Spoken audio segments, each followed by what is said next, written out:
All right, and this is LangCamp Hangout number 7 for 2015, and we are talking about circumlocution today.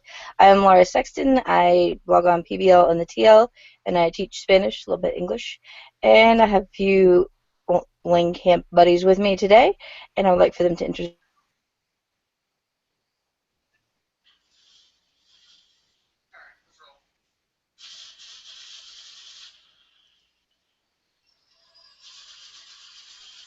Maybe we'll start with Regina.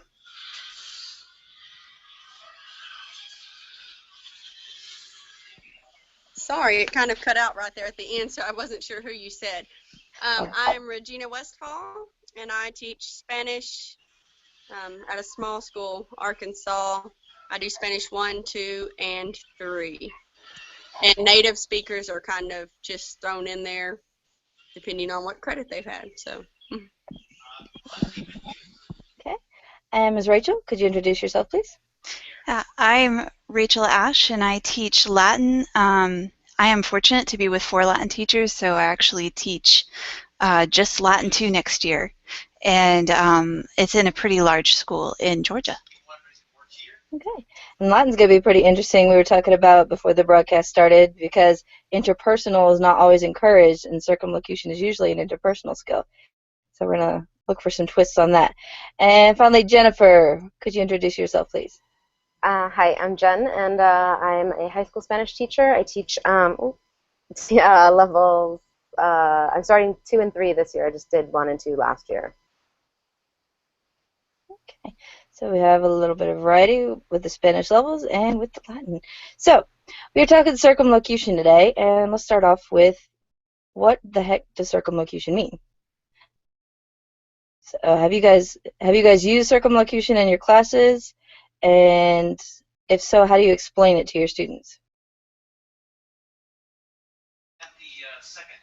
We were just talking about that right before this started, and I try to get my students to circumlocute because I think it's really important that they use words they know, but it's really hard to inspire that, so I would really love to hear what other people have to say about that.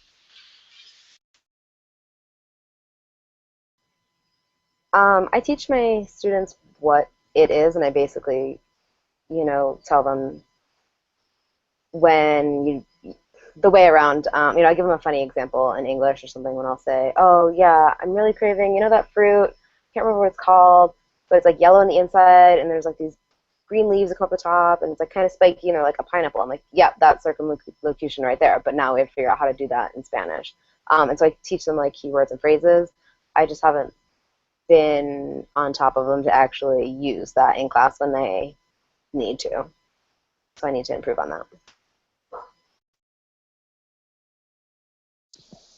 I'd say I use it in class, but I definitely don't think I've ever explained that word to them. I probably should, but I use it all the time. Trying to get the kids to use it, they're always just, "What's this word? How do you say this?" And then I have struggled with when I'm trying to encourage them to do this, my native speakers will just pop off and, just say what it is, because of course I have plenty of native speakers in my Spanish 1 class, and they're just bored out of their mind looking for any opportunity to kind of interject what they can. So we try it. I use it a lot, and I'm like that goofy Spanish teacher you always see in the movies that's up there like flailing around in front of the whiteboard, trying to use body language along with it. So I think flailing is an essential part of our work as language teachers. Flailing has got to be a job requirement. So we definitely have to do circumlocution, particularly in the lower levels, so we can get kids to get what we're talking about without having to resort to their first language, to resort to English, I guess, in most cases. And so we as teachers have to use a variety of strategies to communicate in terms that they will understand. But how do you guys feel about students doing that back, and how do you feel you can draw that out of them? What might be some ways to get them to imitate the strategy that we use?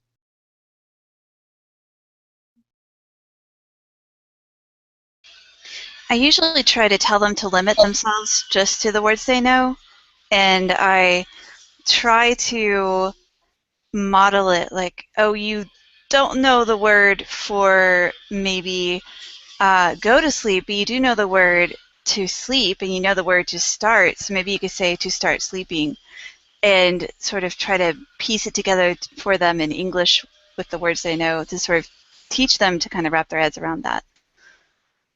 I Do you do found that, that on sorry. do you do that on kind of a case-by-case basis, like as they're asking you while they're working on something? Yeah, it's usually case by case. And that's what something I was really going to say was kind of try to get them comfortable enough so that they're willing to kind of flop around with themselves and struggle with, you know, getting to where they're wanting to go. But, oh, I just lost my train of thought. I don't know. But that was kind of what I was going, getting them to try and use the vocabulary that they know. That's where I was trying to go with that. Use the vocabulary that they're familiar with. And that's often something hard because, of course, they try to translate it exactly from English and how they would say something in English to Spanish because that's still their mindset. But anyway, yeah, just getting them comfortable enough to be willing to make the mistakes that are often associated with, you know, when you don't know something and you're trying to figure that out. I think that's probably two of the most important things about circumlocution at any level is, one, getting them to try something that's hard, and two, getting them to use what's easy, like what they already know. So it's kind of a paradox because on the one hand you want them to try something new on like going out on a limb and producing something, but on the other hand you want them to stick to, well, when they're novices they're supposed to be parrots, right? So you want them to use words that they can parrot up until they're trying to push into intermediate, right? So on the one hand, you want them to do something that's hard, just opening their mouths, or putting something on paper. On the other hand, you want them to use what's easiest for them, right? And that's probably like one of the biggest things to remember about learning a language is that you have to not only be willing to put yourself out there and like take a risk and go out on a limb and maybe look dumb, like Regina was saying, but also to use what's already in your brain and to acknowledge that you do have something that works even from the beginning. And even if you're making up fake cognates, you know, that you've got to try something. And so circumlocution, basically we're trying to get them to get to the word they don't know using the words they do know, right?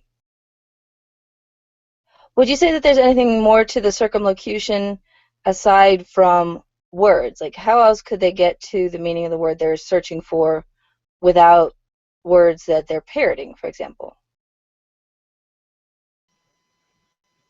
I mean, would actions come into play, like the flailing around, mimicking what we're doing in front of the board? You know, like correr, to run. If they're like, if they are going to do something like that, trying to figure out what the word meant that way. I don't know. That's just something. Do you get students to imitate actions or to come up with their own? I have in the past. When I did middle school, they were a lot more willing to do that. Now in the high school, some of the kids, you know, have the too cool mentality, but some of them will get into it.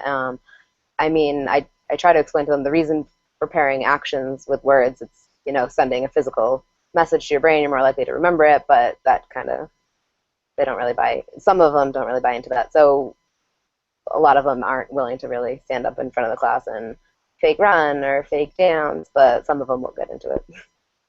So do you think it's worth it for the ones that are willing to do it, or do you feel like there should be a different approach to get all of them? I kind of do it. I mean, I don't overkill. I don't, you know, kill a bunch of time in class doing it, but we do it as like a warm up of vocab words or a review of words. But I'll include other things in there for the kids who are going to sit there and know, like they tell themselves from the start that they're not going to get anything out of it. So we'll have a variety of different activities. Yeah, I would say like that's probably where my hard part is for me. Like last semester was my first semester transitioning away from like traditional textbook. So this whole idea of trying to incorporate these actions in with, like, this whole TPRS method of getting this actions associated with the words, I've struggled with that myself. Like with Correr, that's easy because it's easy to act out, but it's some of these other concepts that we get into. I struggled. I actually, to be honest, I don't like the actions, doing the actions. Like, I'm like, how does this even relate to this word? And I've explained to my classes, you know, how the physical response makes your brain connect on a deeper level with that word. But at the same time, it's hard for me, and so I just know it's hard for them. And so really, I've done really well with words that are easy to act out, and that gets kind of normal. You know, I've definitely used, every time I was talking about go somewhere, I had a motion that same motion that I used, even if it was different forms of the verb, that I did. But some of these other ones that are hard to act out, I've really struggled with that. So, have you ever like been like, oh well, I'll let them make up the action, and then they couldn't come up with anything either? Because I've had those awkward moments. Like I was gonna have them come up with an action for all of the essential verbs that I had on my list of 10 things they had to be able to say, and like I was like, all right, just make one up for I, and I couldn't even think of examples for what I could look like, which is like there is or there are. And so, like, I kind of shot myself in the foot without having something to give for an example there. So I've been there with like struggling to come up with an action. I feel like maybe it's not always the most useful strategy for all vocabulary. So when you can't use an action, what do you use? Do you resort to words, or is there something else that you could use, or that you do use? Well, I mean, I use other, like I may incorporate it into sentences and try to use it that way, but it's pretty much just words. That's all I've really come up with, other than like trying to get pictures, something that one word is commonly associated with another word, and so then I move on and associate maybe an action or something with the other word, and it all blends together. But yeah, I've kind of struggled on some of those that aren't easy to act out. I just basically, we work around whether, you know, it's a direct translation or it's not. It sounds like mostly context is the key then, that you put it in a larger sentence and you connect it to what else it fits with, and they figure it out that way.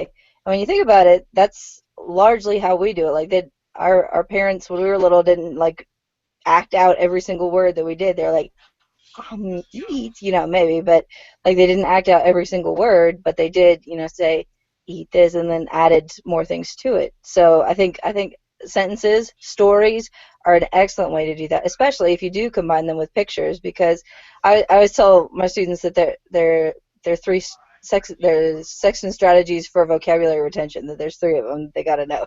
And of course I didn't make them up, but I let them believe I did. And one is actions, and one is visuals, and then one is connections.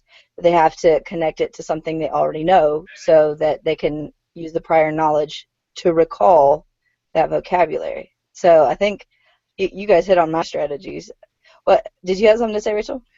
Oh, I was just going to actually say much of what you just said. I do a lot of pictures, especially stick figures. I'll take pictures that they've made, and I really like. I said GIFs, and then my son has corrected me that it's GIFs, but whatever. I love those because the emotion involved can sometimes bring a lot more to it. And then, like you guys have both talked about, contextualized sentences. If I can't find any other way to make it work, especially those weird words like for or, you know, any of the adverbs, you know, I just sort of try to use it to death in sentences. Okay, so recycling, basically. Yeah. The ones that you want them to use. And if we're dealing with novices, and all of us are at some point, because if we got the Spanish 2, they're just breaking out novices, or Latin 2, then they're still in limbo there. So they are little parrots, and so you got to give them something to parrot. And if you want Polly to say Polly want a cracker, you got to say it so many times that they can't help but imitate it. I think that's an excellent way to do it, for us to circumlocute for them. Mm-hmm.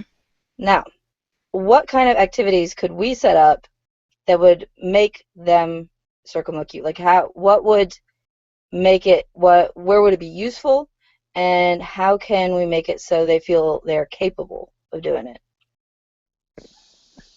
I really liked what you were just talking about, where you said you had the 3 areas where they had to do action, pictures, or connections, right? Those were like the 3 areas. Is that the? Okay, I like that idea instantly in my head. I'm also gonna. This is my first time to ever dive into interactive books, but I like that idea with the vocabulary. Uh-oh. Regina froze. I do try to do the 3 things, or 2 of the 3 things, because I like you said, I can't do an action for everything. So I do try to do 2 of the 3 things. Are you there? Yes, I kind of missed what you said. No, I don't know if I'm cutting out. You froze there for a minute. Yeah, I kind of live in the boondocks, so even in town, it's like the middle of nowhere, so we don't get the best service, so I'm sorry. So you're saying something about the 3 strategies? Having that with the vocabulary in an interactive notebook, like I can just picture in my mind giving them the vocabulary word and having like a flap or something, and then underneath it, them using those 3 concepts to, do something, the vocabulary that's specific to them. So an action that in their mind makes a connection, an image that makes a connection, or words if they don't, if there's no action or an image to associate with that, words that they can put in the interactive notebook as part of the vocabulary. One thing we were talking about in the interactive notebook hangout was doing flaps like that, and like having the picture on the top and then opening it up to get to the word. But another thing to go another level deeper in contextualization that Myra Kenya was saying was you could have pictures of parts of the story and then just have like the sentences underneath, so they're getting like double contextualization with the visual and the connection that way. All I can think of for how to get the action in the interactive notebook, though, is like I do action shots where they have to do like selfies or partner up and take pictures of themselves making up an action, and then I pick them out, and I haven't printed them. I've just like put them on Google Classroom. What do you guys think of getting the actions in the interactive notebooks or getting them accessible to students?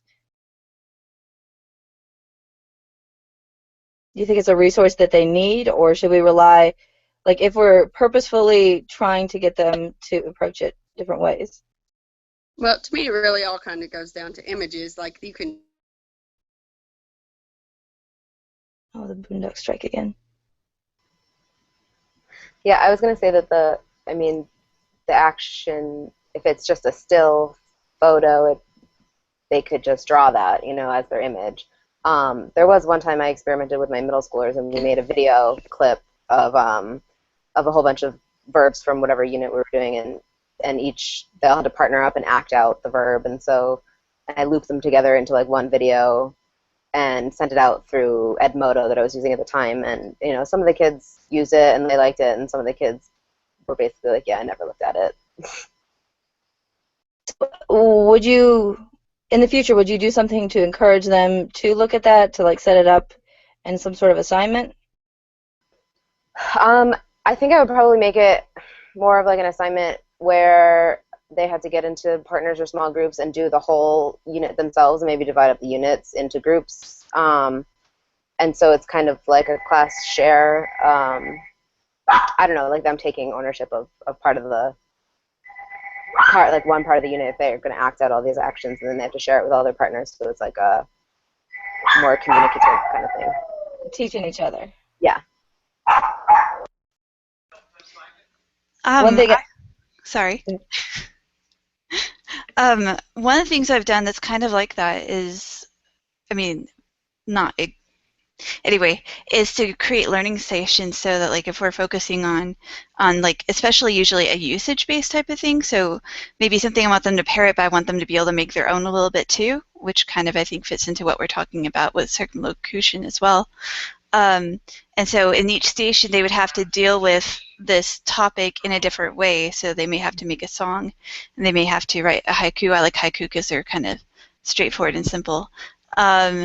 or draw a picture or do different things, and at the end they have these like 6 or 7 different treatments of the same usage or the same topic, and they have a chance to sort of reuse it with different contexts. So more connections. Yeah. And that, I don't know what that made me think of. The haiku made me think of talking about something without naming it, which made me think of $64,000 pyramid. I don't know, like I used to set up things on the smart board where I'd have the words underneath, and like their team would have to get them to say the word, and they like I cheated back then and I let them do it in English because I figured they were making connections still. What do you guys think? Is that the kind of thing that you would do in the target language, or that you think is okay to do in English? I do something like that, but with drawing. I give them marker boards and they draw pictures for the person. But I really think that that would be a cool step to try to get them towards that circumlocution, because they have to use words to try to describe the thing they're seeing. Right. At what point do you think that they would be ready for that? Because my concern was always, do they even know enough to be able to get the point across? And if they don't know enough to get the point across, am I even giving them suitable vocabulary? Is it my fault? That's a really good question. I see that Jennifer's going to say something. So. Oh, sorry. I think it probably depends on what the words you're using are. I mean, I didn't do the $64,000 pyramid, but I did, the game Taboo, where you have a word, but then there's words you can't say, and you have to describe. So I did that, but I nixed the words you can't say because I wanted them to be able to use anything in their repertoire. But I said only in Spanish, and this was with 8th graders who were still in, it was like an extended Spanish 1 spread over 6th, 7th, and 8th grade. And so I think it was, I'm trying to remember, I think it was sports that I did the game with, and they knew enough within that unit to be able to say, like, oh, un deporte con like bate, and then they would just, kind of piece together English, you're out, and we kind of set it up tournament style to see who would win the whole game. But so anyways, long-winded answer is basically I think it depends on, I guess, what that unit's words consist of in terms of whether or not they'll have the language to really describe it. Like if you're going to do food, but they don't really know any, like they don't even know colors or something, that would be hard. I don't know if that made any sense at all. So be very intentional with your scaffolding of your vocabulary and set it up in such a way that it's something that they would have enough knowledge to do. Yeah, I thought that made a lot of sense, especially if you're also specifically trying to build that circumlocution, and then you pick words that that, let's say animals, and they could say, oh, they have 2 ears and 2 big ears and a really long nose, and then they could work out that that's an elephant. And so you can kind of have that chance to teach them to be able to describe something, but maybe keep it really close vocabulary, like you were talking about. I think that sounds awesome. And then didn't Ellen have a game too? Or were you going to say something, Regina? Oh, yeah, sorry. I kind of had to step off for a second, but I was thinking today I kind of dabbled with some word clouds, and I thought that would be something that you could use for this, is kind of make some word clouds and basically use them to guess, like have the students read the words that are on the word cloud and then try to figure out what word is being talked about, like what the vocabulary word. Use it kind of like a review. Of course, it would have to be with some older, or not older, but higher level students that would actually know the vocabulary being used in the word cloud. See, Myra has been able to join us. Myra, would you like to introduce yourself real quickly? Sure. I'm Myra Johnson. I'm a world language instructional specialist from Jacksonville, Florida.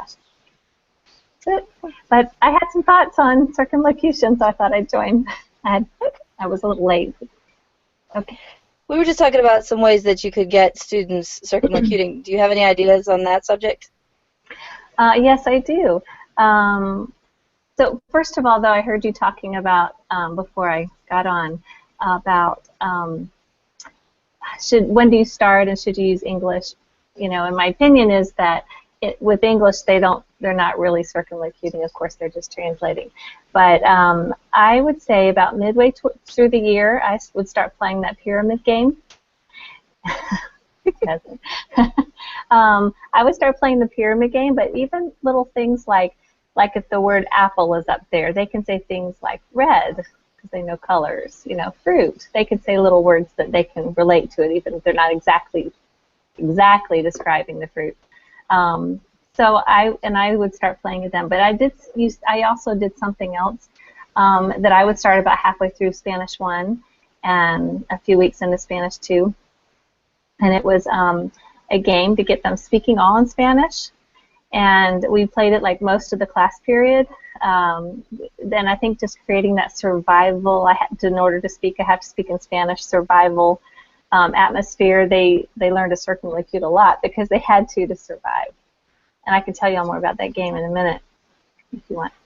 I've done a little bit with the gamification, and my students have never spoken more Spanish than when there were points on the line in classcraft.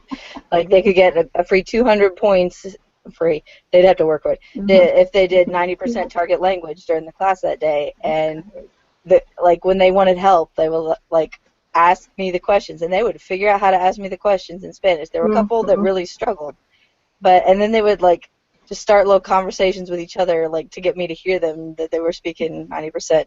So I mean, a little extrinsic. How do you guys feel about extrinsic rewards for circumlocution and staying in the target language? I'm for it. Anything to get them speaking. Anyone else? This is actually, I'd love to actually continue this conversation. I was working on revamping my syllabus this year, and I added a part about how important it is to stay in the target language, and I was debating putting part of their grade deducting points for speaking in English when it's not being appropriate or something. But I don't know. I thought I'd go over if I should make it more of a positive thing than a negative.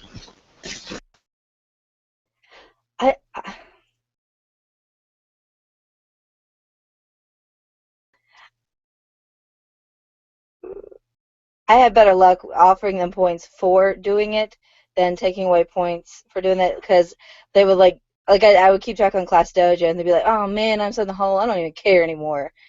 Sometimes it was a native speaker doing that because they were just too cool to stay in their native language. And so I used Class Dojo, and then when I would do the little red marks for speaking English. It was really demoralizing. But when they could just get points for doing it, then they did a lot more. Now, there were a couple who were just like, oh, I already lost my 90% anyway, and we're just going to do whatever. But I feel like you'll probably have that anywhere you go, so I don't know. I'm going to be experimenting with this year, I think. Oh, sorry, Regina. Oh, no, go ahead. Sorry. I'm going to be experimenting with this year. I have a section that we're going to be doing Roman battles. I'm so not into that. And so to make it fun for me, I'm going to make a game where they're having to fight off Hannibal in Rome, and they have to use the strategies we read about in class. And so there'll definitely be applications of points and using the points to get them to speak more and focus more in the language. So that will be, I'm excited to try it out. I'll be glad to keep track of how that goes. I do recall that one time I tried to sweeten the deal. I did a blog post about it. I thought I was going to get national boards with it and everything. And every time they talked, I put a Hershey Kiss in the jar. And if their team filled up the jar, then they got to split the jar of Hershey Kisses. And the extrinsic reward alone just did not work. It was terrible. They were not speaking. I found that the extra element that got the kids speaking more and trying to use what they know was not dictionaries, not translators. It was keeping it at a level that they felt they could understand and keeping it to what they know. So extrinsic rewards can work only if they feel confident already, I feel like. So we have to have the two things in place. I agree. And I was just going to share. Oh, Regina, are you ready? Sorry, I was just going to interject real fast. Can you hear me? Can you guys hear me? Yeah. I was just thinking you were talking about not taking points away. Can you still hear? Okay. I was going to talk about not taking points away. I just recently attended the best PD I've ever attended, and it was for classroom management. But that was something that she said was don't give to when they want them to do, and that promote want. And then I also just finished reading and it kind of had the same thing. Basically, instead of focusing on negativity, you want to keep that positivity going, and so build a positive environment by focusing on positive, and that kind of like strangles out the negative. So anyway, I just wanted to, I know it's a little bit late now, but that's really what I was going to pop in a while ago with.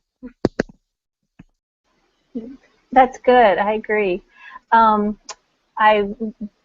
If you can tell me how I can show you something, how can I show a picture? From your screen? Yes. If you mouse over on the left, there's a little green button. That's the screen share button. Yes. And you have to be talking for it to be our main screen. Okay. Well, okay. I wanted to find, where do I find a picture, though? Do you have it pulled up in a window?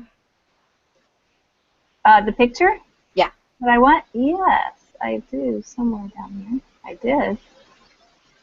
Oops. Okay.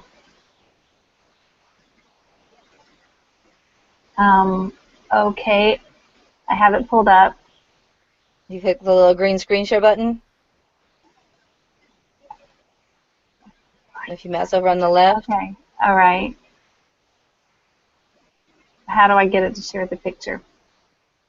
Can you see the green screen share button on the left? If you mouse Yes. over. Yes. Click it. Okay, I have. The window with your picture in it. Oh, okay. Click that window.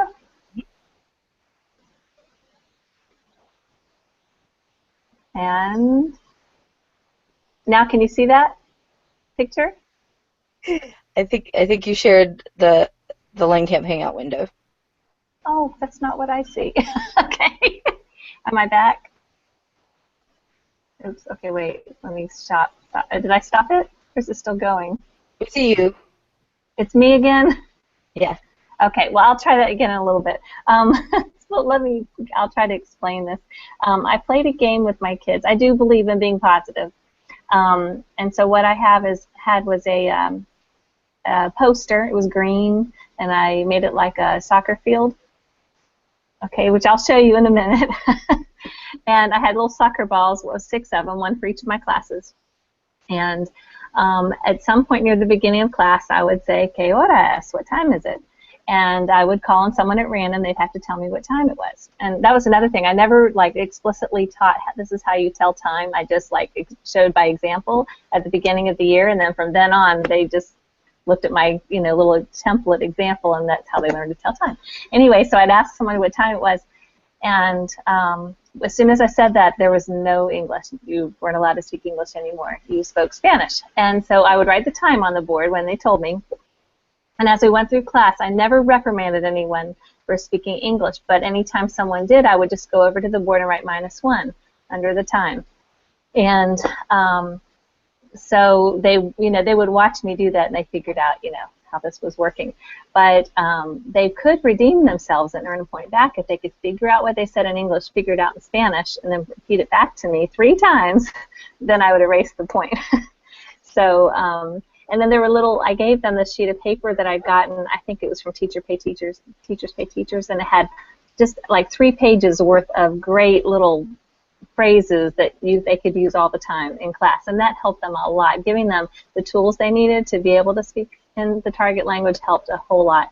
And then they'd say little things like they would be talking and they'd say, "Wait," and wait's an English word, so I would go right on the board, how to say it in Spanish, so that they would know from then on what to do. Or they would say, "Oh, forget it, never mind, I forgot what I was going to say." Then I'd write that on the board so they would, we just kind of learn along the way the common words that they needed to be able to function, and I would give them those words. So I kind of added it to my little word wall. Did you have them write it down? No, I didn't. I just put it on the board. That would be a good idea for them to write it down. Anyway, then near the end of class, I would ask again, what time is it? And I'd call on somebody to tell me the time, and I would tally up the points. I'd just subtract the minutes, you know, the difference, and then I'd subtract how many minuses they got.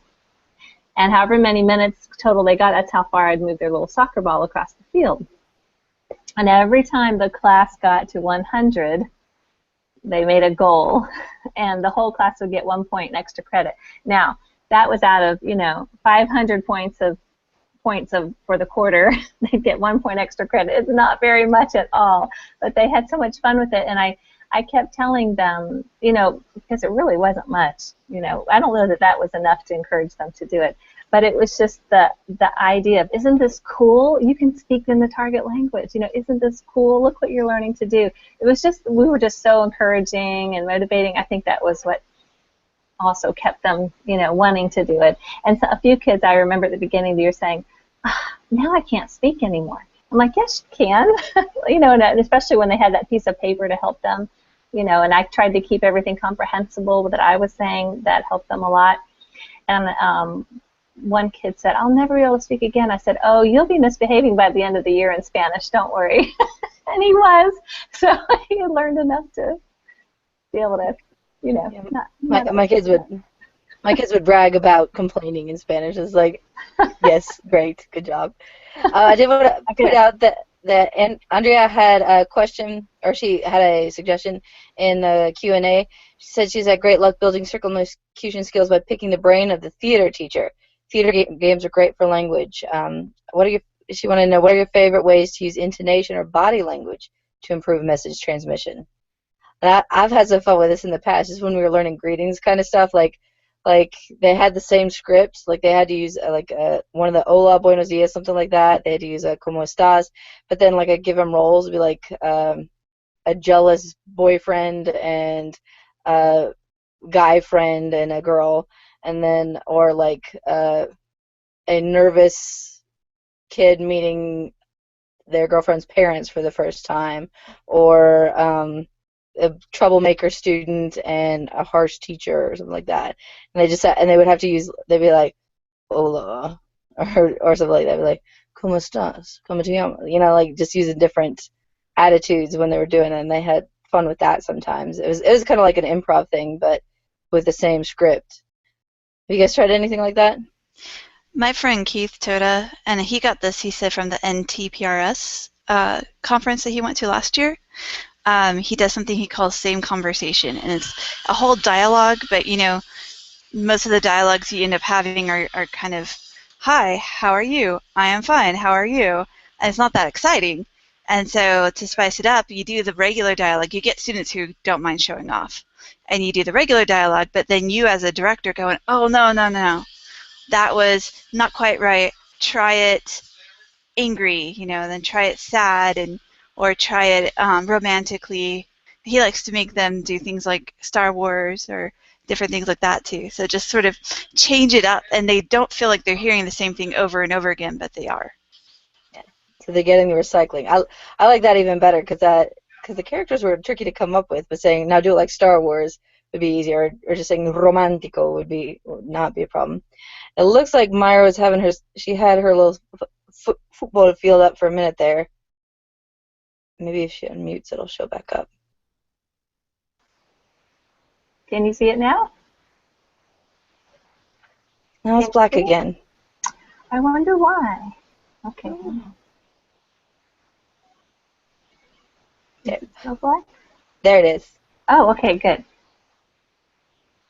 That's it. You can see that I have the classes on the left, and then I have the soccer balls moving across. Oh, except one. We lost the soccer ball. We got a little car. And then I put little stickers up every time they hit a goal. But, you know, it'd be easy for kids to steal each other's stickers or whatever, so I also kept track of the minutes in my grade book, in my attendance roster. So I always knew the truth. But that's it. Did you find that competition between the classes also helped motivate them? Because Yes, and I did not even intend for that to happen. This was only, you know, they were only trying to get their own goals, and I had no intention of this to be a competition among the classes, but it kind of became that, and they said, oh, if we get the most goals, can we have something, you know? So I ended up, I don't know, taking in a donuts or something at the end of the year for the class who had the most goals. Yeah, I used to do something more flashcardy when I first started teaching, but we would go through vocabulary as quickly as possible with a PowerPoint flashcard type of thing. And they got competitive. They wanted me to put their times up on the board so they can see what each class was doing compared to each other. Nice.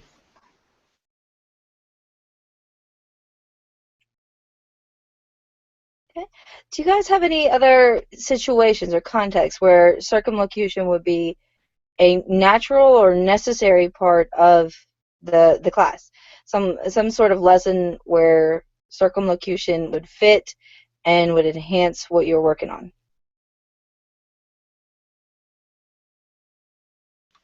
We do a lot of writing at random. They write their own stories, they do timed writes, different things to sort of give them a chance to use what they're doing, and that's usually when they want to ask me the most questions about what is this, what is this, what is this, and I have to say, you can only use words you know. I cannot be your dictionary right now.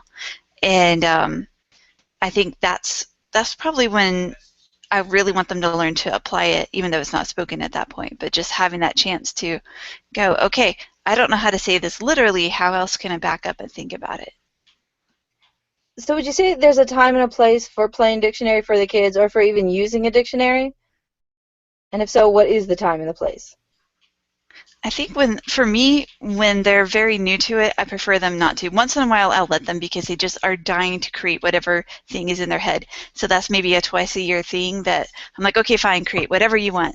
But most of the time, I really, really want, and especially at the novice level, for them to be reinforcing what we're doing in class and reinforcing the vocabulary that they already have. Because I try to limit it to 200 words a year so it can be really comprehensible. And that's still a lot of vocabulary when you really think about it. So I really just want that repetition. I want them to focus in on that. I think when you get to upper levels, though, I think that dictionary skills become more important as they're moving further away from my guidance. That's probably how I look at it. I'm excited to teach upper levels separately as opposed to trying to teach everything at the same time next year. So would you say as they're breaking into intermediate, that might be the time and the place to work on dictionary skills or how much you can trust a translator or something like that? Yeah, for me, I think that, yeah, when you know that they're going to start facing things that you haven't personally you haven't personally prepared for them. I haven't been using a textbook, so they're reading a lot of authentic resources, but they are definitely scaffolded a lot. So when I think, okay, now they're going to start having to do this on their own, they're going to have to move away from me. That's, for me, I think when I would want them to learn those dictionary skills and be able to cope with these languages, the language without me. One thing we talked about during the procedures chat that I struggle with is the students who are, you know, if we're doing a writing assignment or even a communicative activity, and they want to express something that's more personalized to them. Like I think my example before was if we're talking about pastimes and somebody is like, oh, well, I go water skiing on the weekends, but I haven't taught them that. It's not something that they already know, but it's something that's personal to them, and they really want to know how to say it. So I struggle with, do they look it up or do I help them? And I think I've come to the realization that I should be giving them the tools to be able to talk about what interests them and how to talk about what they would really talk about in their real life. So I think I need to be the one to be able to give them those tools. And if it's something beyond that, they just want to look up something, to be a more advanced word from something they already know, then I think that's the case when I'd say like, no.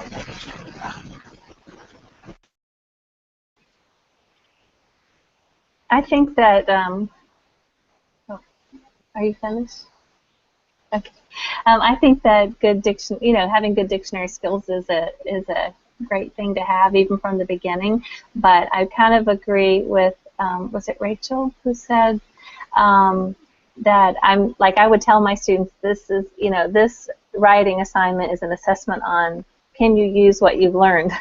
Not can you look everything up in a dictionary and, create something that you don't know.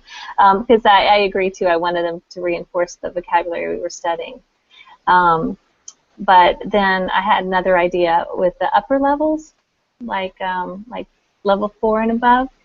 I think it's really cool to let them choose their own vocabulary words, especially if you're working through, some writing, some kinds of authentic reading, and there are words they come across they don't know. And you may have seen this before, a little self-vocabulary list. Have you seen this before? I can put it up if you want me to. But where the kids have to write the new word, but then they have to write either a definition in the target language, or they have to write a sentence with that word that kind of helps explain the meaning of the word, or they have to write synonyms all in the target language. So it's a complete circumlocution with those vocabulary words, and that's how they study for their vocabulary quiz. I like the context of it too. As far as them needing words, personalization, I'm a very firm believer in personalization, but even in the lower levels. But I do have them look up some words to start off in their Genius Hour project, and that's pretty much it. And I'll let them look them up for some assignments, but I'm rethinking that now. But I let them look up at then, and the rest of the time maybe they don't need that. But if we can't come up with a word, what do we usually do? We end up circumlocuting ourselves. We're like, oh, I had to do it today. I couldn't think of the word inventory. And I was like, so what is it that you do in the store when you're counting the things that you have? And I had to circumlocute in my native language. And so what I would want to encourage them to do is to circumlocute as part of their conversation to get the word they want. So if they want water skiing, what is the sport in the water behind the boat with skis, and then you could maybe get from there, or I've been pretty lenient with my kids. If they can say como se dice, then I'll let them have it most of the time, and I'll write it on the. Well, no, if they want to see it written, I have to say como se escribe also. So because I feel like when they're novices, they are dealing with sympathetic audiences, so they would be able to answer the question of como se dice, and you got to encourage them to keep trying to use the target language, or to guess and make up a cognate. I don't know. We do have one last question from Viviana. She says, is it better to model circumlocution and let students pick up on it naturally, or to make an actual lesson to teach it as a skill? What do you guys think?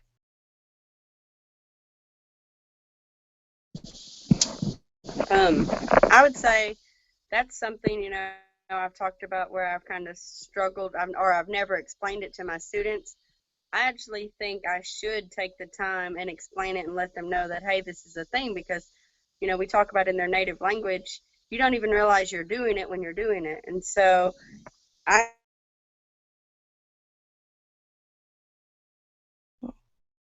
lost Regina again.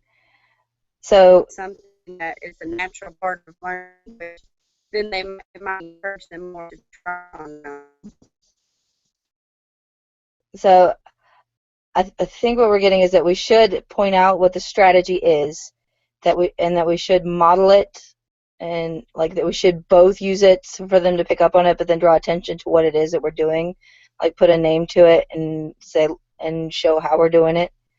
Is that kind of what you were saying, Regina? Yes, I'm sorry. It seems like my service just goes in and out. But yes, that's really just letting them know what it is, and they might feel more comfortable once you make a lesson out of it and say, this is okay, this is a natural part of language learning, and hey, we do it all the time in our native language. Then once you've pointed it out, they might be more willing to try it on their own.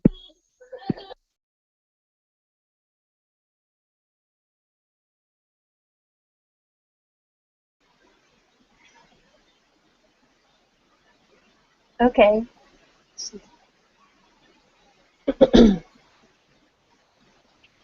So are we in agreement that we should maybe do a little bit of both, the modeling for them to pick up and then drawing attention to what it is that we're doing as we do it? How frequently would you say that needs to happen? I think modeling it whenever, like we talked about case by case, whenever a student asks for a word is probably a good start. It depends on how fast you need them to complete the assignment, because sometimes you might just need to give them a word. But modeling it maybe when they ask for a word that we haven't worked on before, and then I like the idea of some of the activities that we've talked about as a means of just sort of giving them a chance to practice it and then maybe calling their attention to it. Hey guys, guess what you're really doing here? And that would give them a chance to sort of see the definition too. So doing it as a part of your natural lesson, also playing games with it, also explicitly drawing attention to the strategies. Would you have them take notes on the strategies even? Like write down, this is what you do when you run out of words? Yeah, we played a variation of that pyramid game where everyone in the class is doing it at the same time, like they're in pairs doing it, or where one has their back to the board and one has their they're facing the board and they're trying to get the other person to say the words. But I teach them things like you can use synonyms, antonyms, other related words, and I kind of give them those words that they need in Spanish. The academic vocabulary as well, so they can say this is an antonym. Here's an antonym for the word, or here's a, Well, anyway. and something that Sarah Elizabeth Cottrell talks about is having phrases for circumlocution, like saying it is like, or it is the size of, or it is a shape, or it is an animal, like some basic phrases to help them work around. And so they wouldn't even necessarily have to use antonym, although your English teacher friends would love you, but like saying it is not, like if we were doing the food things, like it is not sweet, it is not meat. They would be practicing structures that this is for sure. Maybe the upper levels would need to get a little fancier and academic. That sounds perfect. All right. Well, it is 9 o'clock, and it is story time at my house. So, any final thoughts on circumlocution? All right. So basically, they need to figure out ways that they can get at words that they don't have using words that they do have, as well as visuals and actions and context, like whole sentences or stories. And you guys had a lot of great ideas for the activity, so I hope people will pick up on those and run with them, and we'll see how those work out. All right. Thanks for joining us, and we will have another hangout on Wednesday night, and we will be talking about, I want to say, student engagement and things like student choice and getting the kids to take control. So, that being said, have a good evening, and we will see you later.